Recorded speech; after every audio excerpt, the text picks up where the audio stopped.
오늘 국민의힘이요, 대법원을 향해서 6월 26일까지는 이재명 대표의 선거법 사건 확정 판결을 내려달라라는 국회 결의안 채택을 주장하고 있습니다. 8개 사건, 12개 혐의, 5개 재판을 받고 있는 범죄 종합 세트 이재명 대표와 그 방탄 세력이 최근 들어 이재명 대표가 대통령에 당선되면 재판이 중단된다는 궤변을 밀어붙이고 있습니다. 김치국도 유분수입니다. 대통령 당선증은 범죄비리 종합 세트 이재명의 면죄부가 아닙니다. 공직선거법 재판뿐만 아니라 이재명의 위증교사, 대장동, 백현동, 불법 대북송금, 법화유용 등 모든 재판이 정치 일정과 무관하게 신속히 진행되어야 합니다. 그 시작은 유독 이재명 대표 앞에서만 무기력했던 공직선거법 633 조항의 복원이어야 합니다. 이재명 대표 선거법 재판 1심은 2년 2개월이나 걸렸고 2심은 4개월 하고도 10일이 지나서 3월 26일에 나오게 됩니다. 이에 국민의힘은 대법원에 6월 26일 이내에 최종심 판결을 촉구하는 국회 결의안을 채택할 것을 민주당에 제안합니다. 조기 대선이 열릴지, 열린다면 언제 열릴지 이것도 아무것도 정해진 게 없습니다만, 호 대변인. 네. 권 원내대표 얘기는 이거 같아요.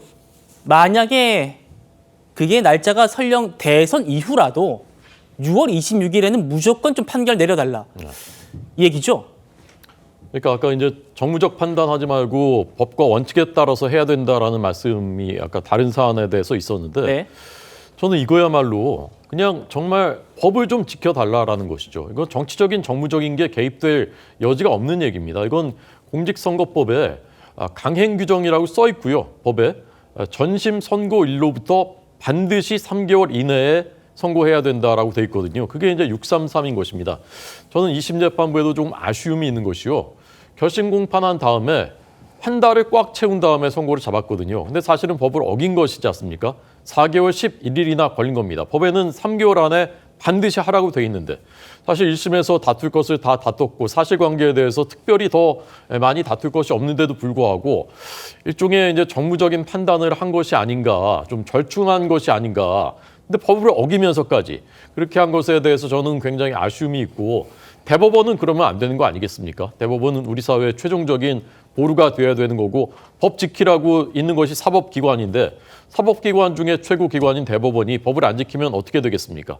반드시 대법원만이라도 이거는 뭐 만약에 조기 대선이 열리고 그랬을 때 누구한테 유리하고 불리하고 이런 문제가 아닙니다. 우리 사회에 법이 있으면 지켜져야 한다는 것을 후세들에게 보여줘야 된다는 차원에서 저는 반드시 대법원은 그 공직선거법 규정을 꼭 지켜주시기를 강력히 촉구하고 싶습니다. 예. 민주당에서는요, 지난 전당대회 때부터 이재명 대표의 변호인을 자청했던 전현희 최고위원이 재판 중단서를 계속 주장하고 있습니다. 다시 들어보시죠. 대통령은 재직 중에는 형사상 재판이 중단이 됩니다. PPT 좀 봐주십시오. 대통령은 내란 또는 외환의 죄를 범한 경우에는 재직 중에 형사상 소추를 받지 않는다. 헌법 제84조 대통령의 불소추 특권이 규정되어 있습니다. 재판이 중단된다는 것은 헌법과 법률의 규정에 의해서 명확합니다. 국회 도서관의 대부분의 헌법 교과서에 보면은 이 대통령의 불소추 특권에는 재판도 중단된다는 것이 너무나 당연하다라고 명시되어 있습니다. 구 변호사님, 지금 국민의힘에서는 설령 뭐 대선 전이든 후든 간에 어쨌든 6월 26일에는 무조건 내줘야 되는 것 아닌가라는 거고, 지금 전현희 의원은 헌법을 봐도 중단되는 게 맞고 다수설도 중단이다 이렇게 얘기를 하고 있거든요. 어떻게 생각하십니까? 근데 전현희 의원이 무슨 책 봤는지 정말 의심스럽습니다. 아마 좀 마음대로 해석하시는 것 같은데 이건 법조계에서는 논의 자체가 숙성돼 있지 않기 때문에 압도적 다수설 이런 걸 언급하는 것 자체가 부적절하다 이제 이렇게 평가를 하고 있거든요.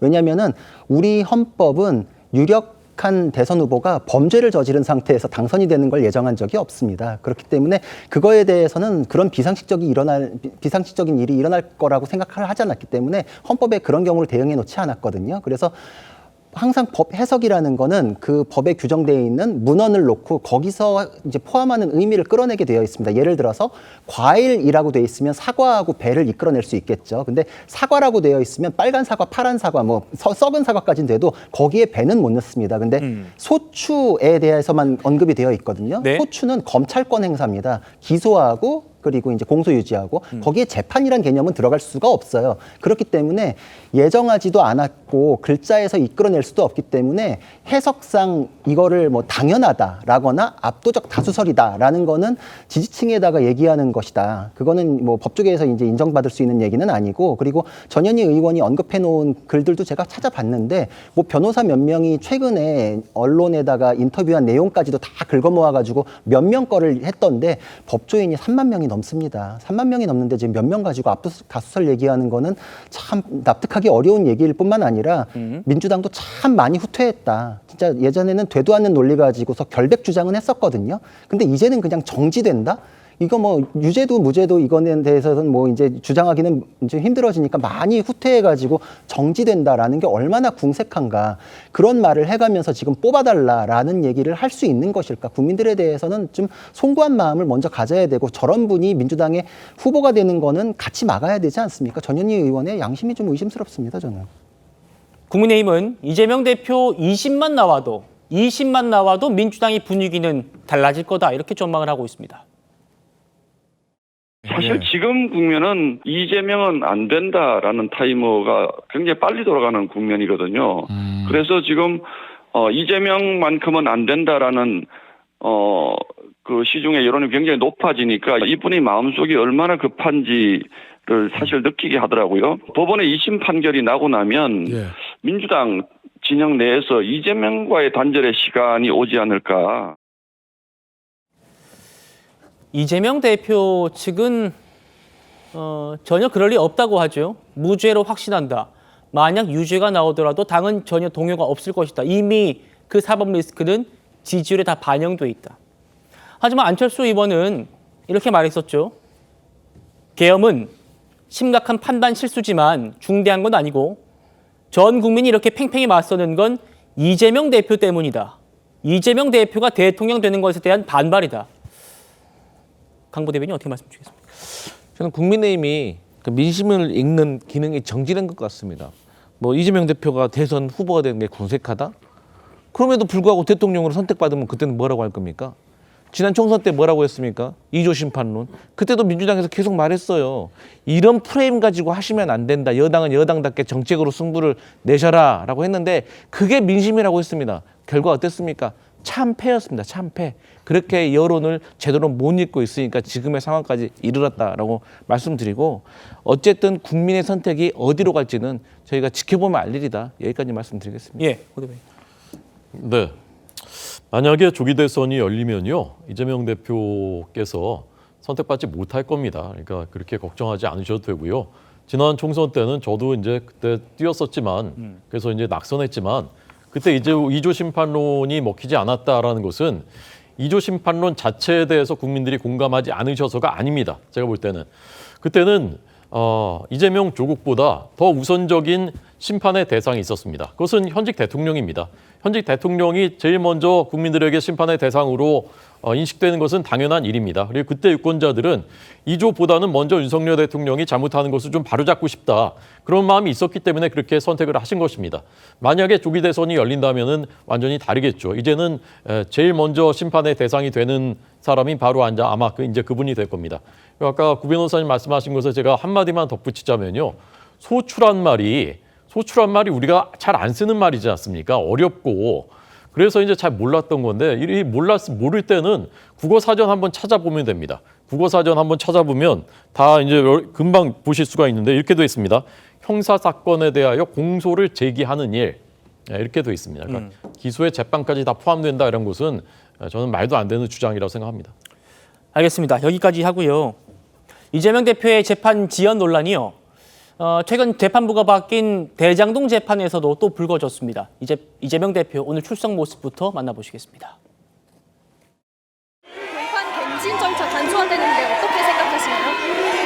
그러면 당선되면 이제 재판 중단될 거라는 입장 예상하십니까? 11일 예정된 대장동 민간업자 재판에 증인 출석하시나요? 자, 지금 이 얘기입니다. 보시죠.